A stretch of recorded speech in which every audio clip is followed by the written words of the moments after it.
G'day, welcome to Lunchtime with People, Purpose, Place. Great to have three amigos here. We've got Stella and Darren. How are you this week? Good Great. morning. Good morning. I think we're just commenting that we're all starting to feel a bit of the cool of the turning to winter. But it's awesome to be in your company again this week and to chat all things people, purpose, place. This week we have a big topic. Christine is unwell and Stella has thankfully jumped into the breach as her deputy. Much appreciated, Stella. And I this won't week have Christine's wisdom, but I hope to be here for you, for everyone. And they're big shoes to fill, no doubt. None of us can fill those ones. Might be a little person, but they're big shoes. And yeah, so all we can do is our best in the meantime. True. exactly. And you being you, Stella, will be perfectly fine. You have already demonstrated another insight that is worth including. So thank you very much for jumping in today. The topic this week in episode 38, we're talking about how can we help groups form. So that's sort of the theme for today, and there's probably a few gnarly bits that'll come out of the conversation as we roll on through. But as we do, modelling our work, we start with a check-in. Stella, did you feel that you might be able to jump in first and talk to our check-in question, which is, can we put aside things and objects for now and consider the human outcomes? Absolutely. Things and objects I have been figuring out, is not important. It's not as important as the human aspect. We have been clearing things out of our lives, and it's been pretty much liberating. Once you figure out that there are things you've wanted so much that you had to buy it. Yeah. And now that you've sold it, you don't really need it. Yeah. Was it a bit of trepidation starting that journey? The big. Yes. I understand it's a large scale sort of clean out. Yes. Massive trepidation, and a house full of things. Yeah. Sort of clearing out, and possibly a third of what's in this house has been sold, and as such, huge. It's a huge deal of realizing I'm so much the lighter for it. Awesome. Well, I really appreciate you candidly sharing that your experience, because lots of people, I'm sure all of us, and I include myself in that, get attached to the things. So it's a great perspective. Darren, how about yourself? Things and objects that we can put aside to consider our human outcomes. Yeah, and while I heard that, I was probably just pondering the fact that in today's world, it's actually harder than it sounds to do that, so we're all surrounded by that. And obviously, we're going to talk later on about housing, but so many people get identified by the things they purchase or the way they wear them, or the house you live in, or the car you drive, or, the clothes you wear. So it's actually a tad challenging to leave that behind. And also, I have pondered this myself a little bit, this whole idea about, why we buy them in the first place, as you started to talk to, Stella, this whole reward loop thing that happens, so you work so hard, we all work so hard that sometimes we just feel the need to reward, and there's only so many things you can buy. And then when you have this perspective step back, you've got a downscale for a reason, or, things have changed. You then go and look at, well, how did I end up with all these bits? Yeah. And, then you go, well, do they really matter? And I only had that conversation with someone in the last week when we were just out to dinner and, just talking about all the things they had and would you give them back to have one more quality time with someone special? And the answer is 100% yes. So while I think we wander through this constant tension of things and objects, if we ever take the step back and consider the human component, we instantaneously are able to it's an easy question, right? It's harder to look at and diagnose than it is just to feel into and go, yep, we'll give all that up for, another short period of time or a really good connection or whatever it might be. So absolutely. Rowan, what about yourself? Yeah, I did an interesting workshop over the weekend, which has bent my brain around finance, which is a really common, we are comfortable talking finance and economics. It seems to be the only thing that we are comfortable talking about. And I reinvented that over the weekend for myself, which was challenging. But from the end of it, 2 days of intensive reframing, and none of it was addressing the human outcome. And I've gone, man alive, all this effort to do that conversation, to have that thinking, yet we've completely missed the human component of it. So almost completely ignored the human outcome, which is just a reflection on, maybe that's very common everywhere around us. And as a consequence, I really appreciate these conversations and the work we do in People, Purpose, Place. That seems to backwards and forwards, perhaps from time to time, but we know it's for the greater good, getting down to what matters for humans. And yet not isolating the fact that finance is important part of our whole lives. Without it, we can't survive. We have to work within the paradigm we've got, don't we, Stella?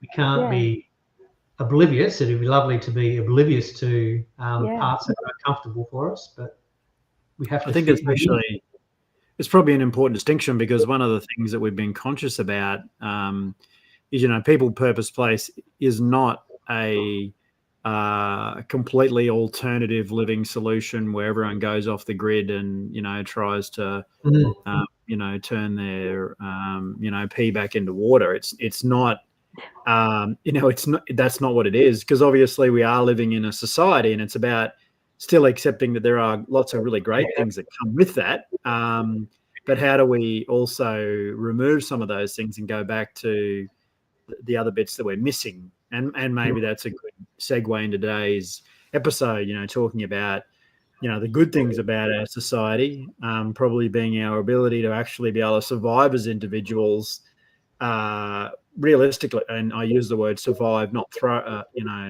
flourish, but we can survive as individuals in today's world without a doubt. But I think there is definitely a desire, or certainly people who are aware of it start to go, okay, well, there's something missing just by being an individual. There's some sort of connection which is super important for humans. And how do we look at recapturing that? And maybe the way we live in our homes is part of that picture. So I think it's a really interesting point that survival, saber-toothed tiger is not a huge threat to us today in this day and age. And looking around, we can see that most of us have more than adequate food, or lots of us, maybe not all of us. Yet there are some parts to us, our humanity, that really are not being met. We have this incredible amount of technology and platforms and apps and digital assistance that I'm not sure is actually allowing us to connect as humans. Maybe it's more of a filter and a barrier to keep us at arm's length. So if we get uncomfortable, we can ghost someone and there's no consequence. I'm sure people say things online that they would never say in person, So I'm not sure that that's a complete enabler in every case of good connection. So this week's topic, how can we help groups form? And Darren, you've got an interesting conversation to maybe help us get starting about the concept of coaching. I understand you coached in your community sport for decades, so you've been a sport coach for a lot of years. Yeah. And as parents and as Stella doesn't have the grey beard, but we've got some experience to say we would mentor and coach and support people around us with ideas. Is that a place that we should start today to and I think it's probably sometimes we talk quite a lot about what is people, purpose, place, and we have this, we're in the space of housing, right? So we continue to talk about the housing crisis and these big ticket things, which are about, buildings and houses. And I suppose, we're getting down to construction lingo. They're generally residential housing things. That's space that we seem to be existing in. But the reality of being in that space is, and probably when we go to communicate to people, then, what we're trying to find is solutions to this, housing crisis thing. One of the things that we've realized probably the hard way initially was we were out there trying to solve the building bits and then realized, hang on, the actual bit that no one is paying any attention to is how do the humans work within that. And for me, earlier on, what we realized, or what I certainly realized, is that individuals can no longer fix the housing issue. It's got too expensive. It's beyond an individual person. And all those discussions around affordability and the non-human components of this, as you said, about finance and all of those mechanical things, just got me to the point where I said, look, there's no way an individual person can, in the future, look to solve their housing needs in the basis of our current system, with the banking system and finance and property and development, all those things. So when you get to that point, you start to use this word of saying, well, we need more than one person to do this. We need groups of people to be working together. And then you have a powerful realization that probably in our society, we're not doing that very much. Like, there's not too many groups out there where you can say this is a high functioning group of humans who are all working together. I think we could all probably, maybe grip a small group where we say we might have seen those in small groups inside organizations where we go, hey, there's a handful of people here who are really getting on. And I certainly have seen that with sports. We've had dysfunctional teams I've coached and really functional teams that I've coached, and bonding over time, and that sometimes happens organically. And it's only now as I get older I think, well, how does that occur? Because we get back to the point where after we've realized that we do need to have sharing and we do need to have groups of people, the biggest thing or the biggest challenge that I think we have with our housing solutions is about what happens when you want to form a group to work together to find a solution. And in the last couple of weeks, the word that started to resonate with me was our role as people, purpose, place is to providing a coaching framework to allow people to go on their journey to look at what that might be.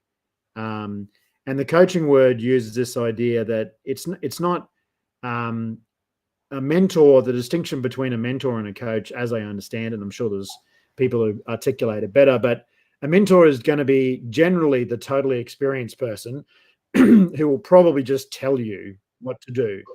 So, and there's a place for that, right? Like, rather than you making all of those mistakes, sometimes it's just really good to have someone say to you, hey, this is how you do it. Whereas coaching isn't that. It's about allowing the person to use their already innate ability and resources and wisdom and creativity to basically flourish by itself, so that the solutions are already there for the people who are in that space. And I think that's more likely where our roles purpose place is, to help people on that housing journey, starting with the reality of that it really is about the people first. And my personal feeling was that needed to start with you as an individual, which is one of the hardest parts we've had when we started this process, because we actually said initially, when you speak to people, you can see that they have certain levels of comfort with what I've just said. So you can say to someone, hey, we've got to the point where I think housing can no longer be a single person thing. We know that generally marriages have greater rates of failure than they have over history, maybe. And that as an individual, you can't do that. So we might need to do it as groups of people. Now, there will be an instant reaction you have to me saying that, because if you join the dots together and you go, well, does that mean you're asking me to join together with another group of other people? You will instantaneously have some reactions to that, depending on your perspective and lens on life. So, maybe one of the first questions is that I can ask of all of us is the idea of you going to live with other people. What's the first reaction you have when I say that? It's not going to work for me and my husband. Yeah. Yeah. He's very much individual, our space and no one else. So in terms of living conditions, I don't see that happening with our relationship. Probably if I was on my own, I would have the character to be open to that. But my husband and I are pretty much what I call scuba.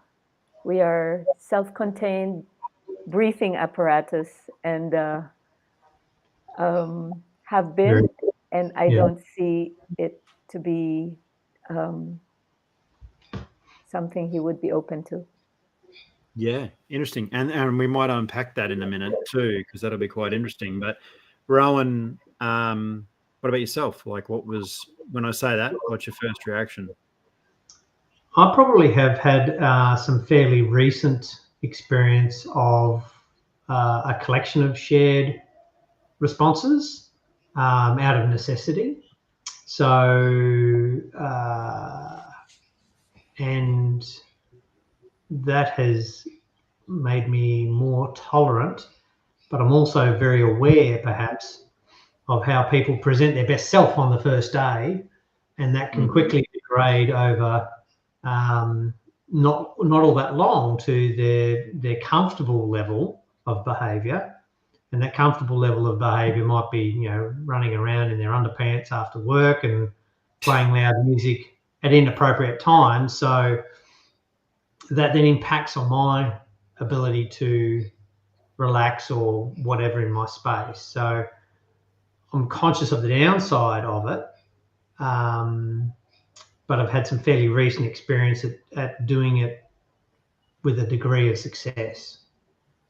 So knowing that we have to have these conversations and we have to, we're grown up to have the conversation around, hey, that's loud music is not appropriate, or let's contain this to one night of the week, not wreck every night of the week. Whereas my former self tended not to say those things and let stuff just escalate to catastrophic, which is the tendency of all small things. If you leave them unattended, they become really big things. And when they're really big things, they tend to be a bit gnarlier, and the responses can be much more dramatic. If you've condoned or accepted or tolerated the behaviour for, in my case, maybe 20 years, it's really hard to undo that without taking some bark off along the way.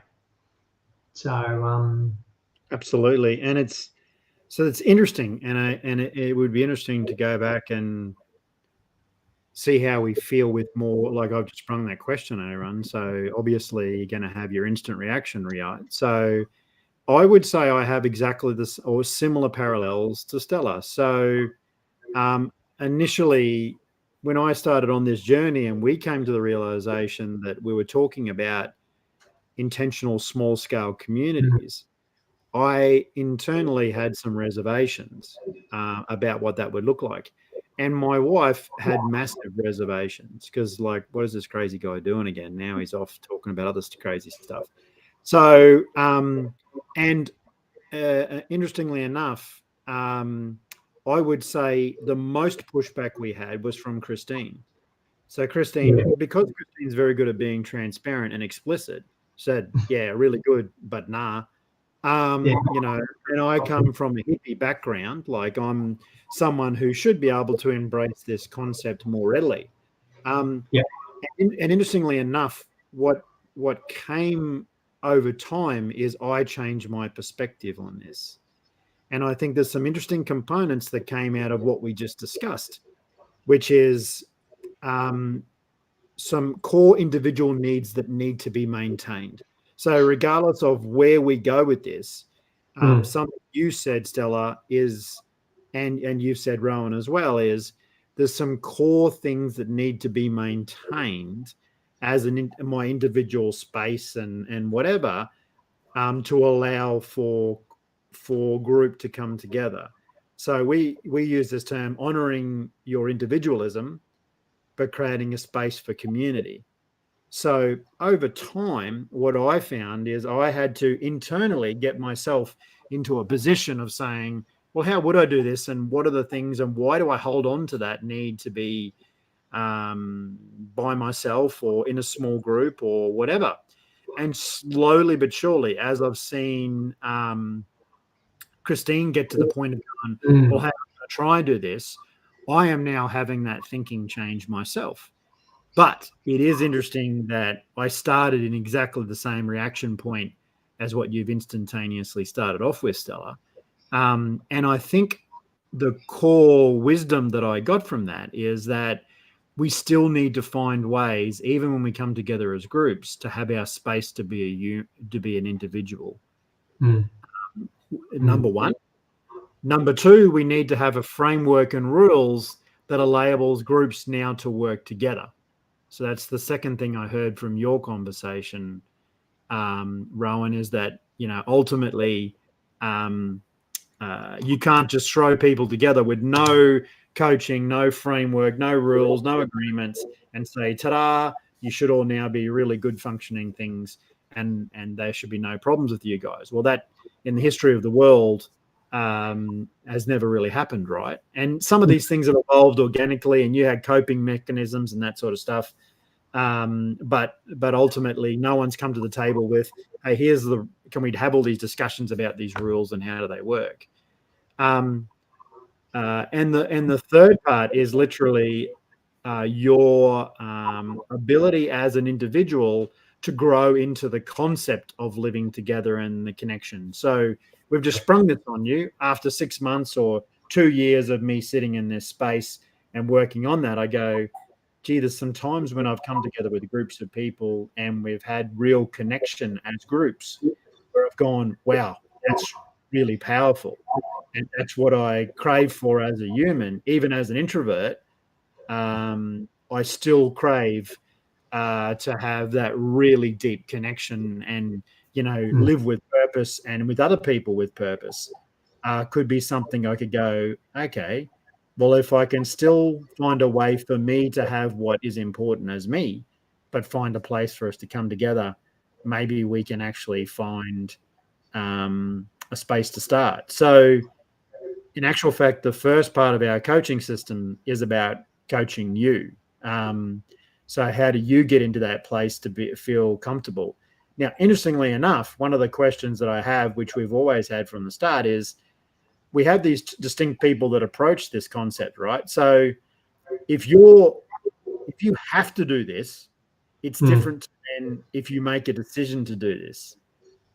So you don't have to do this at the moment because you can find a way around it.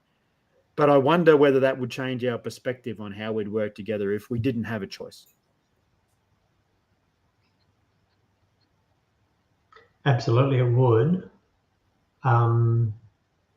It's an interesting one in the modern age of, it's been a while, but it's in the modern age of getting back on the dating scene. This day and age, we have the protection and the facilitation of apps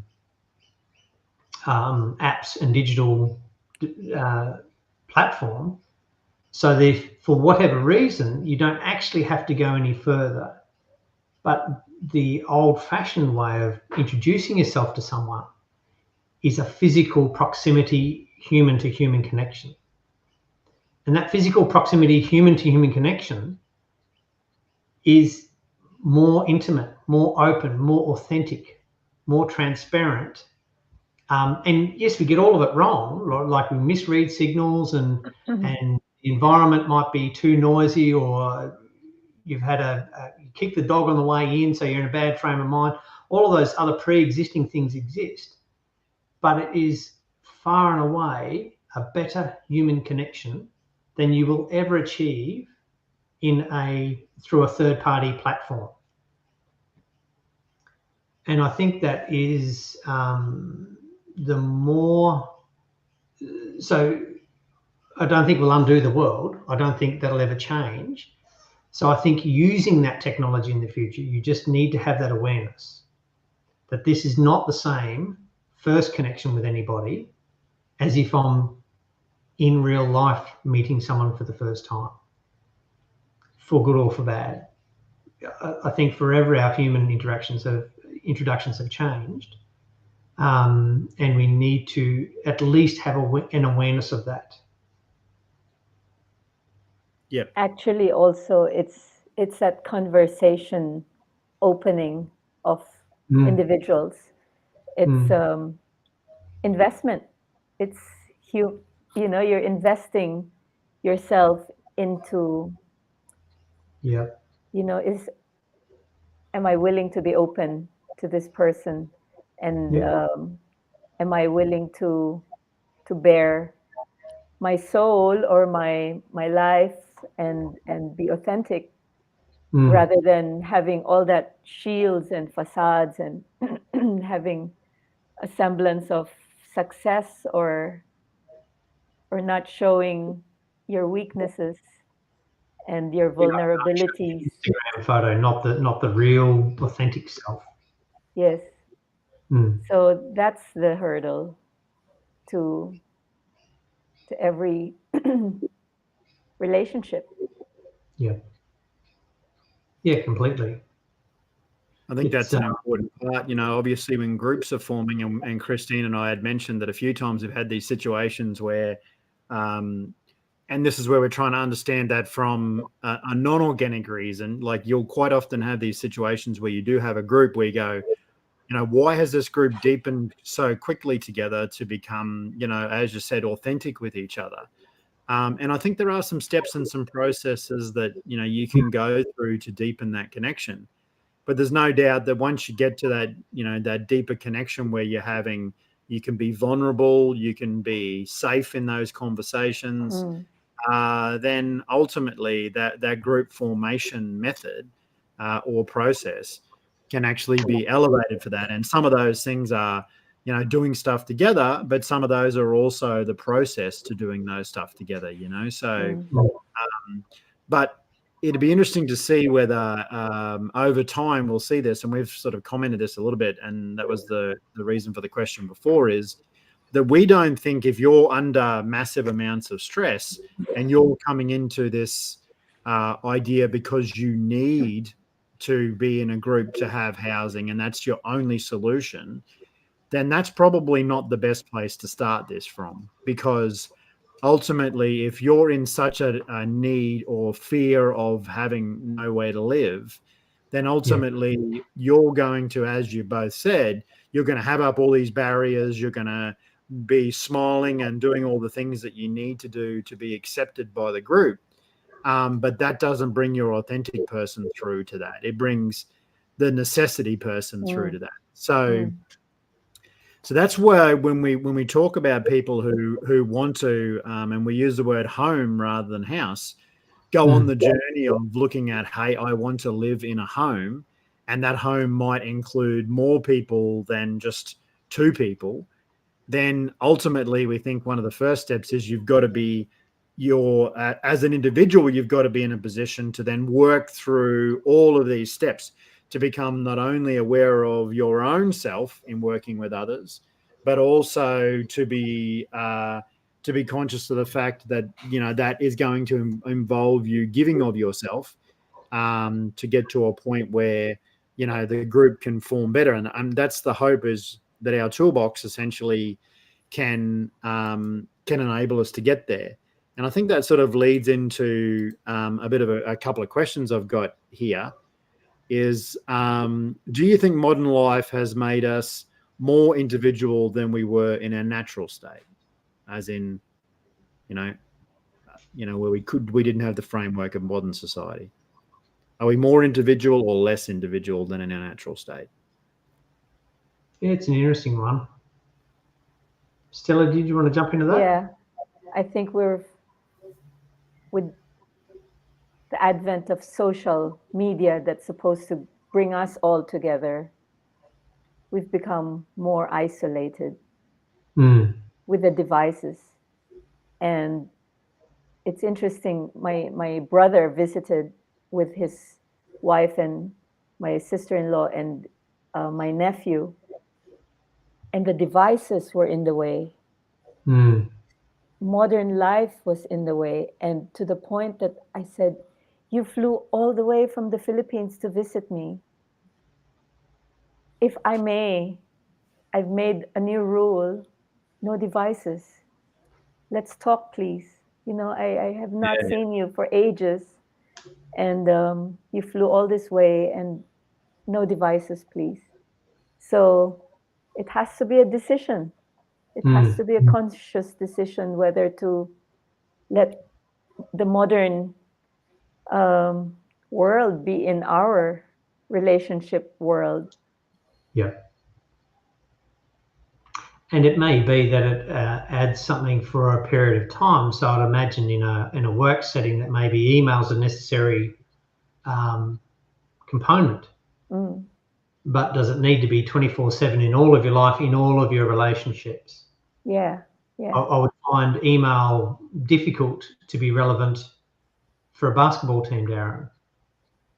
Yeah, that's right. But I do have the issue now with some of the young players, at timeouts looking around to grab a hold of a phone in the middle of a game. So that's just been a transition in a short period of time, because they're so connected to stuff. But the question is, has this made us more individual than a natural state, though, Rowan? And you've answered it well, Stella. But do you think modern life is making us more individual? I actually think that the systems that we engage in modern life, so the social media and conforming to society, make us much less individual. However, we might pretend to have, I'm unique with my purple hair and my Gucci handbag, or whatever the labels are you carry around, but they really are conformist appearance to fit in, rather than being your true self, is my impression.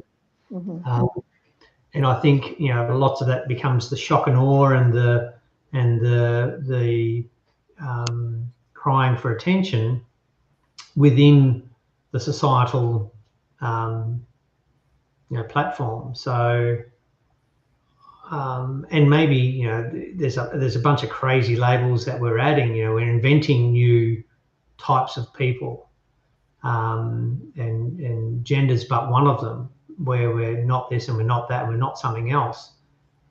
But I suspect they're more for the digital persona than the real authentic self. Yeah. And I think the interesting thing that and the reason I and it's great to get both your perspectives on that as well. So the point that I was wondering about myself was, it feels like, as you said, the new methods out there are supposed to make us more connected, but they're actually isolating us greater. And by being isolated, we're actually now creating identities to be individuals, rather than being an individual in our natural state, you know, being part of a group and being that person who does that within that group. And that's sort of a little bit of loss of purpose. Like people sort of, I'm not actually that person. I don't know what person I am. So people are even creating labels for themselves to feel like they are something.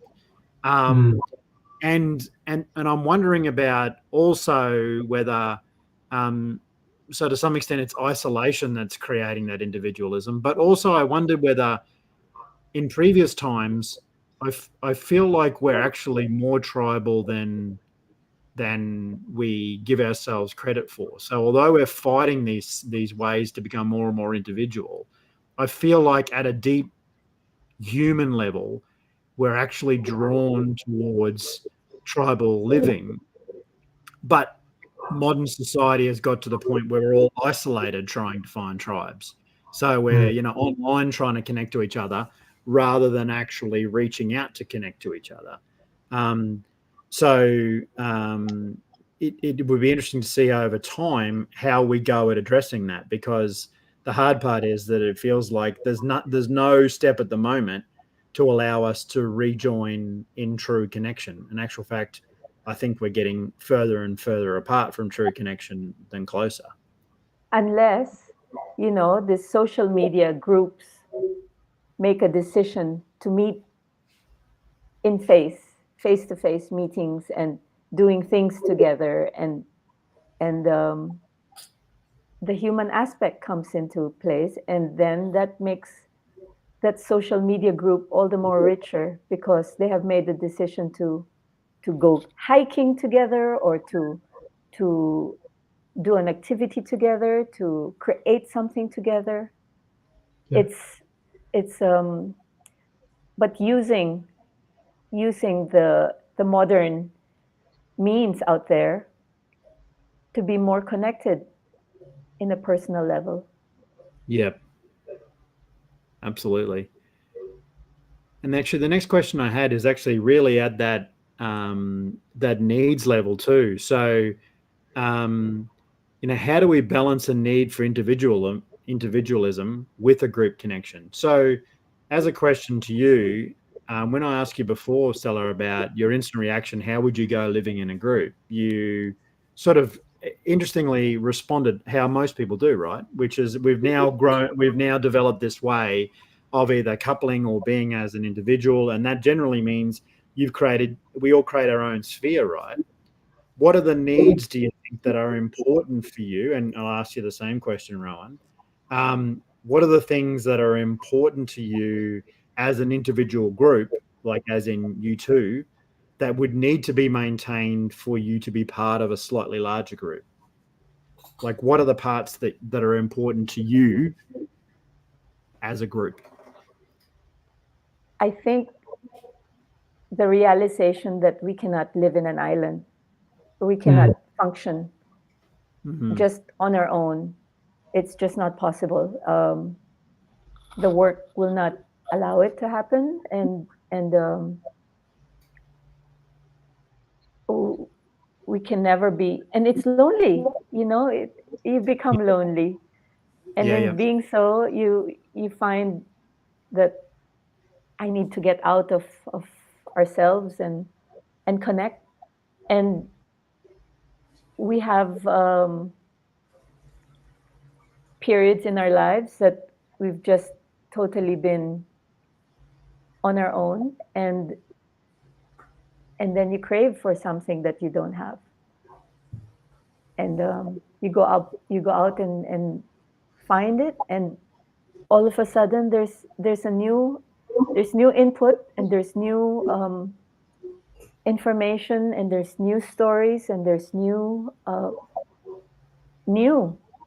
you know, we can't just keep rehashing our stories to each other because it becomes stale. I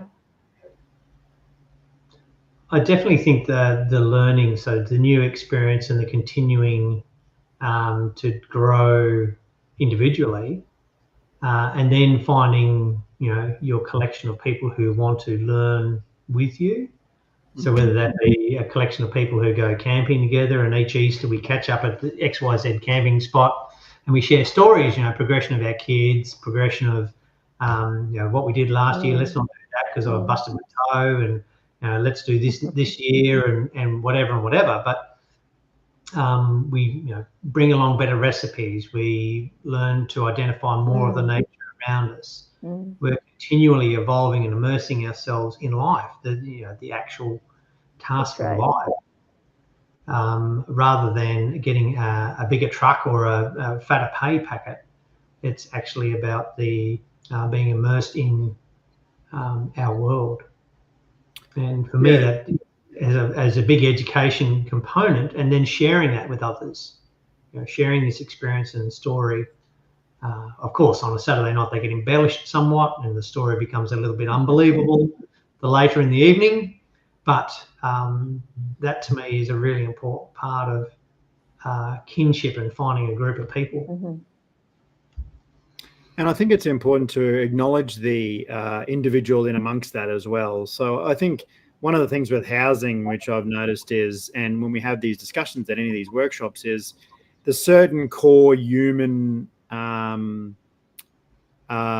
needs that need to be met before you can become part of a community. So the idea, I found it interesting in some of the earlier design stuff that, things like, trivial stuff like bathrooms seem to be one of those things where each individual needs their own privacy. So, if you have your own privacy in there, that seems to be one thing that is a human tick. So even in communal living, the challenge is always, bathrooms is probably number one. Secondly, the ability for you to have a space which is yours.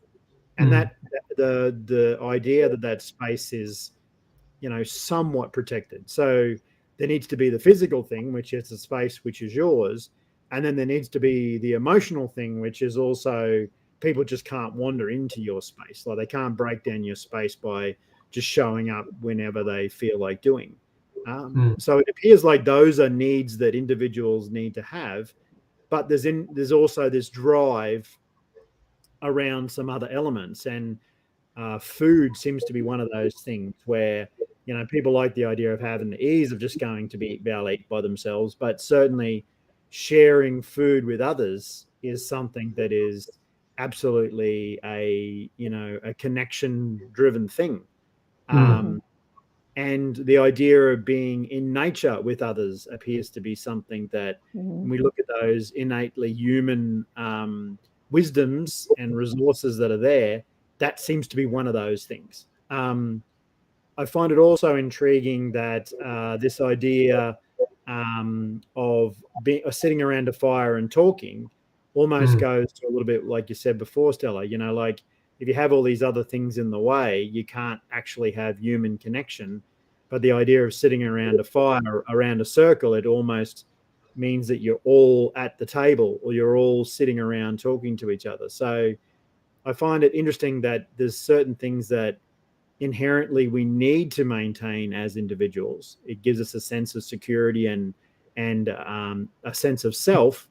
But then there's these other draw cards that draw us out to create community and this real area where we can really connect as groups. So I think there's some real thought needs to be put to how does your group, what are you willing to give up for the group, and what do you say are non-negotiables? I think that's a very important thing for groups to consider is themselves about what exactly can you not give up with, not put up with, and what are the other things you can discuss.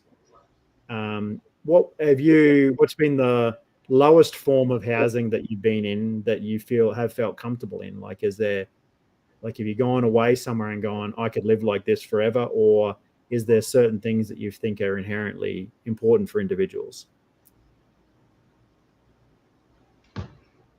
Happy to jump in. I think the novelty of camping and digging your own latrine on a daily basis wears a bit thin. And I've done a share and a piece of that, but it's not something that I would choose as my forever way of existing. Trapping and catching my own food. I'm not particularly skilled at it, so I went particularly hungry for a while. So that skill level, and it's just not comfortable, to know that if you don't catch this rabbit or catch fish, then you're going hungry, which takes it to a whole new level. Yeah. Absolutely. What freaks us out is the location of the home. And location, I grew up in Manila, and that's the population's just the whole population of Australia in one. And one city. I don't think I can live like that with married to a very to a person who's so much an individual who's so that's the reason why we left. And so I don't think the location of the home that we would have would ever be in a city, a big city. And I'm comfortable in a camping situation, digging my own latrine every night, every morning. And that's and that's good. I mean, it's good to think about that, because we do find these levels of tolerance. I mean, obviously, there's a long way between what you would go as a minimum requirement, but that's very interesting. That proximity to everyone is something that you wouldn't feel comfortable with, and I get that. And I even wonder, that whether that might be one of the failings of cities, is that there's so many people so close together, but you really don't have any real connection with everyone. So the problem is, then when you're dealing with problems, they're just compounded because there's more people that you don't know or don't have a connection with colliding everywhere. And that creates a level of unease, which I think most people struggle with. Whereas if you're inside a house and you've got these people you get along with, and you know them, and you know their patterns and all of those other things, well, then you can feel at ease. Whereas in a city, it's always one of those weaknesses where you feel like, you're going to run in another 10 people who you don't know their motivations, you don't know the reasons, they don't know any of those things. And they can be looking over your fence or whatever might be the case. So I think that is an important distinction. And safety, safety in all aspects is such a big part of living a life of peace of mind. I think that's what we're all looking for. And I think it's interesting that I've heard a few people, when we've talked about group living, you can feel not safe inside your own home, right? Like if you don't know that group, then one of the things which becomes problematic if you're forced to gather in housing is quite often you don't know anyone in that space. So you can actually feel quite unsafe inside a space which is technically inside a building. So that safety doesn't always, as you said, have something specifically to do with the building either. They can actually do with safety with those around you, and a sense of feeling safe rather than a physical well-being of am I going to get wet tonight? To some extent, being unsafe around people can be even more traumatic for some people. It's probably less predictable and less certain. We can be fairly confident of weather most times. So is it going to be cold? Are we going to get rained on, etc., etc.? But the people immediately around us, and absolutely in a city, you're going to run into more and more with completely unknown people that you have to make that assessment on rapidly on each one of them. So, and I think that's actually a really good segue into sort of touching on the three components we have within our toolbox, which is specifically designed for group formation. So I think we've gone through a little bit of a bumbling conversation in regards to trying to understand individual needs and understanding how that we have this drive towards maintaining our individual, but creating a space for community to evolve, and trying to feel within ourselves where that level of tolerance is, what we can accept and what we can't accept. Yep. And I think that will change over time with your acceptance of your own motivations and your own understanding. But then at some point, I think you do have to then implement some ways to enable you to feel as safe in a group as you do by yourself or in your most secure time.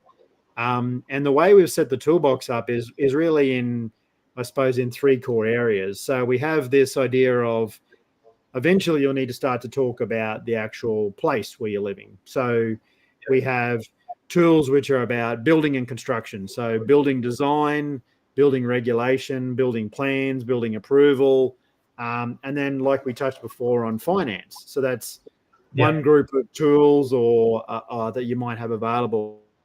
And they can be tweaked and they can be optimized to facilitate better outcomes.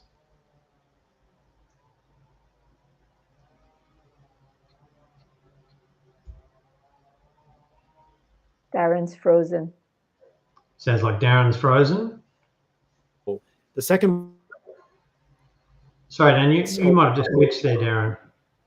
Okay. Or maybe that's me. Agreements. So can you still hear me now? Yep. Yeah, gotcha. So, once you get past your membership phase and you're just a group, how do you actually come together and talk about the little things? So, are we going to have pets? Are we not going to have pets? How would that work on Ginn Road, for instance, where you're in the middle of essentially an environmental corridor? The idea of domestic pets might be something that is just one of those things that can't occur. And then we have constitution. So if you're looking at buying and selling these things, then probably you're going to need some rules on how do you sell it and how do you buy it and that sort of stuff. And the third group of tools, which we actually have been spending probably the most amount of time on, is the human tools and group building tools. So, and we try to ask the questions: how do we become aware of our humanity? And how can our individual humanity embrace the others in the group and then help us to operate as the best possible group possible? So out of those areas, building and construction tools, membership and agreements, and human and group building tools, how would you put them in order of importance, Rowan? Absolutely. It has to start with the human tools, I suspect, because the mechanics of construction, as we've done for decades, right, are actually relatively straightforward. Building a wall, building a roof, building a structure, quite simple, really. Now, the difference becomes if you want to do that well. So, there's a higher level of skill to build a structure that facilitates a great home or great living. So there's a difference between something slapped together and something that will facilitate the best outcomes for you as a human. And that is a skill, but you're completely lost if you have no awareness of yourself and your ability to even just awareness of your own weaknesses and foibles. I'm going to be triggered by X, Y, Z. If I don't know that and I continue to struggle in that circumstance, it'll make me prickly and hard to deal with, for other people to interact with me. Now, I may never get over that, but at least an awareness of it would be helpful for others. So I think human skills is incredibly important. Yep. To start with. Yeah. And Stella, what do you think yourself? So human tools, systems, or building? Human tools, because they're the ones that will continue. The building is one time. Once it's built, that's it. But the continuing factor is the relationship and them living together. So if that is wrong at the very onset, then there has to be a way of figuring it out. Yeah. And by process probably of peer pressure, there could be peer pressure that one would say, I can't live like this, and opt out. Yep. And that would hone and be until it works.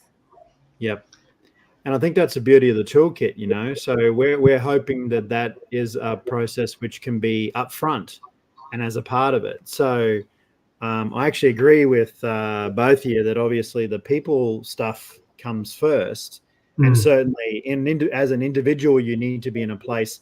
And I think you know, if we look back over this podcast, there'll probably be in the first instance, we've all got this reservations around moving away from the way we currently live into another version of how we can currently live. So we've got our own internal stuff to work through before we can do that. So we can understand why anyone coming from the outside is initially going to go through exactly the same roller coaster.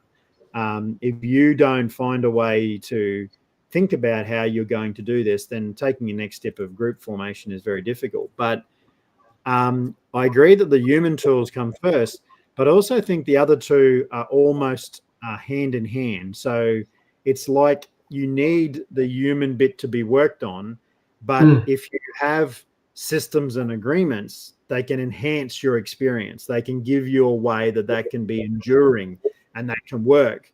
And if you then were able to think about the humans when you designed the home and when you made it suit regulations and you made it possible that it can be bought and sold and those sorts of things, then you have a system which is holistic.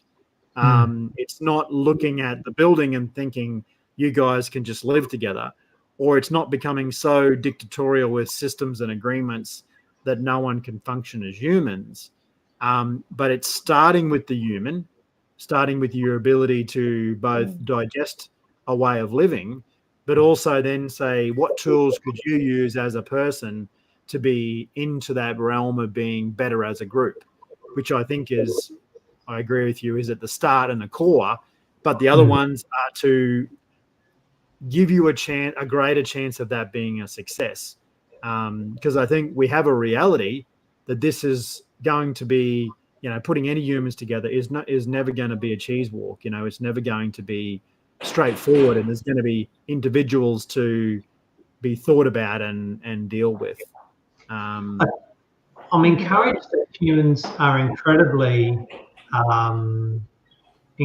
adaptable. So, you know, the history of time, we have this ability to adapt to all sorts of crazy circumstances and make change. So that's brilliant. And you're right, Darren, that the systems and the thing can be tailored to optimize human outcomes, and that is our best practice response. It'll never be perfect. We only need to start with sufficient to keep going, rather than saying, let's hang around, wait for optimal conditions. We'll get nothing done ever.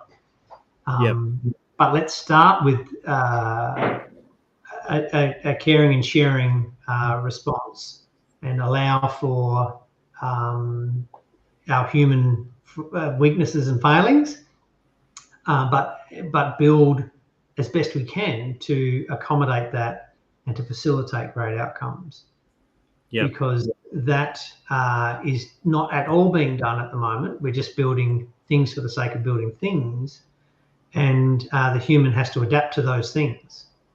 The challenge is, if the whole concept is designed around the human outcome, we might actually just have some amazing homes where people are actually delivering their best self, and that would enrich everyone.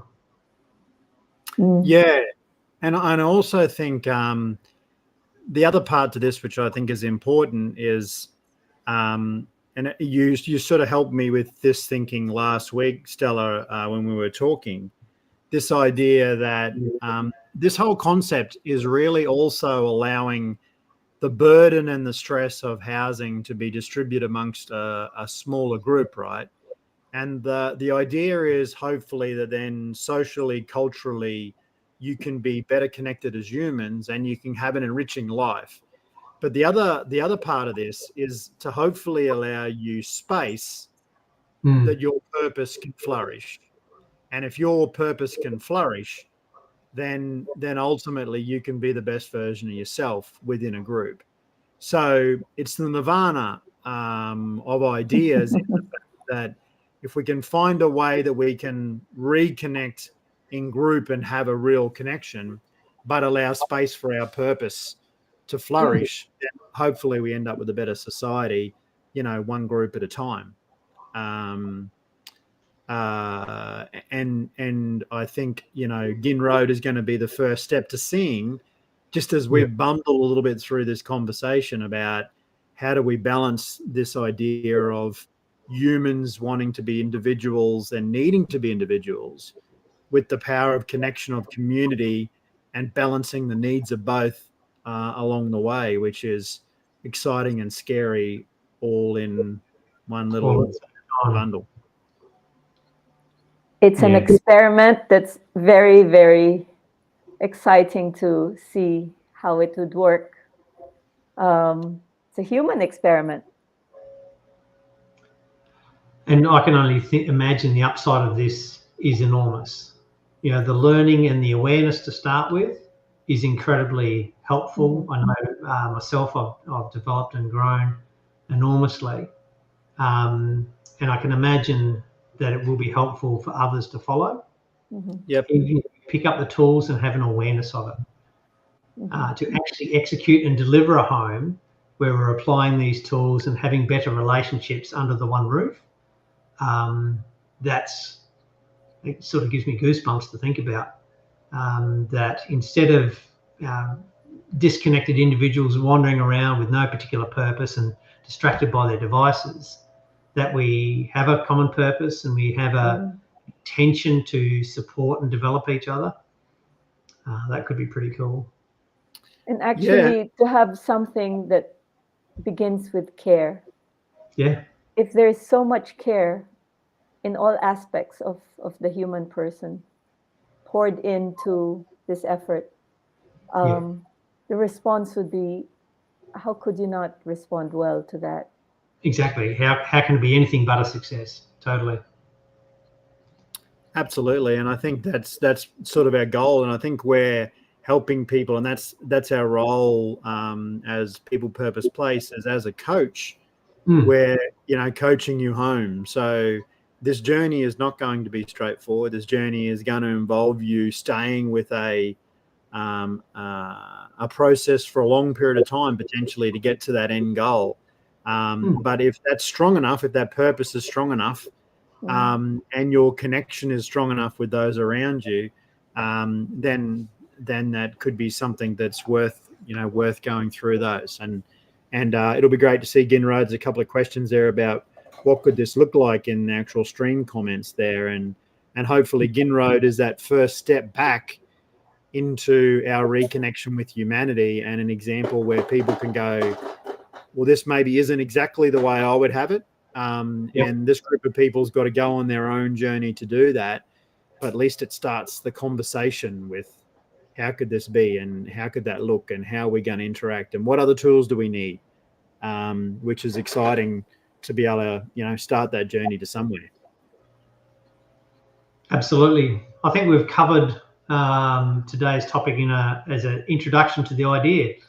Hopefully, we're all encouraged to go and find some friends, like-minded people, to sit down around a barbecue a Saturday evening, pick up a guitar and sing songs and tell stories and digest on this idea, and find your own tribe and explore the idea for yourself.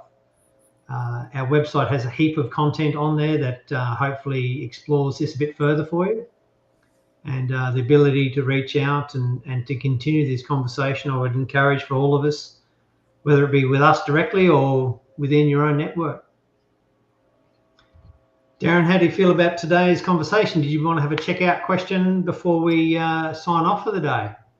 Yeah, I mean, I think it's been good. I mean, I think one of the things that I've taken away from this as well is that we talked about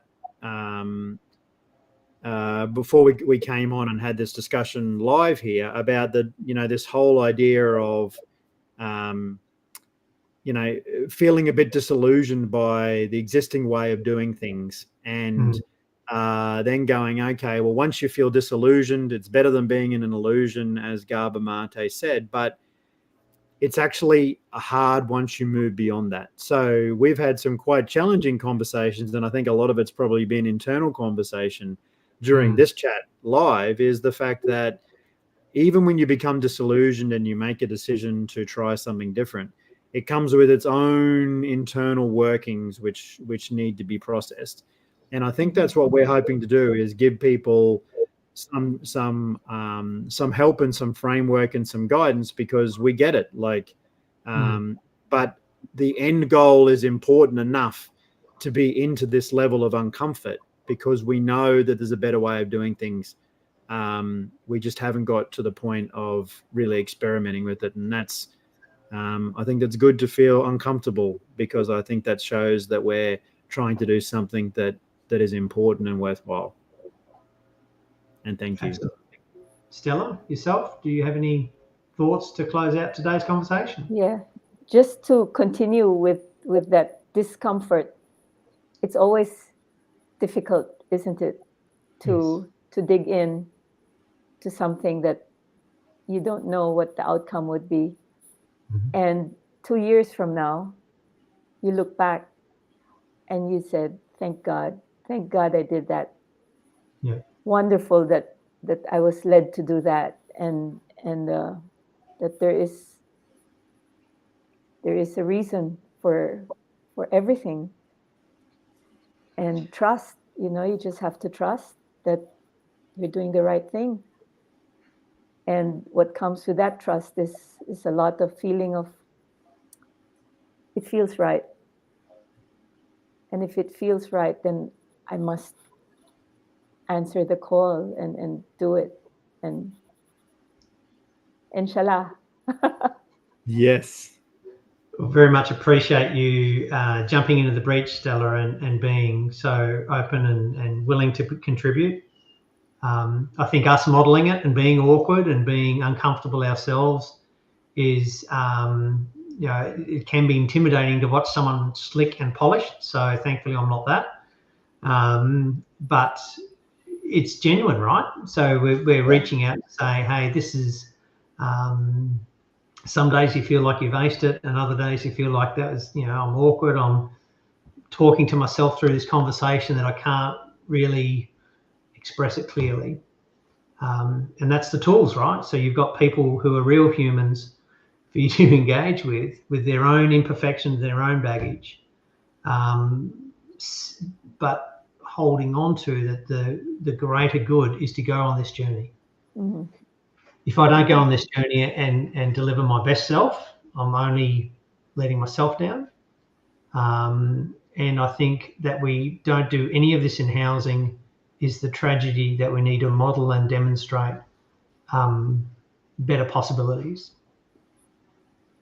Absolutely. So thank you very much. Darren and Stella, have a wonderful day, and stay tuned to People, Purpose, Place, folks. We will have another lunchtime next week. Thank you. Awesome. Thank you very much. Speak soon. Talk soon.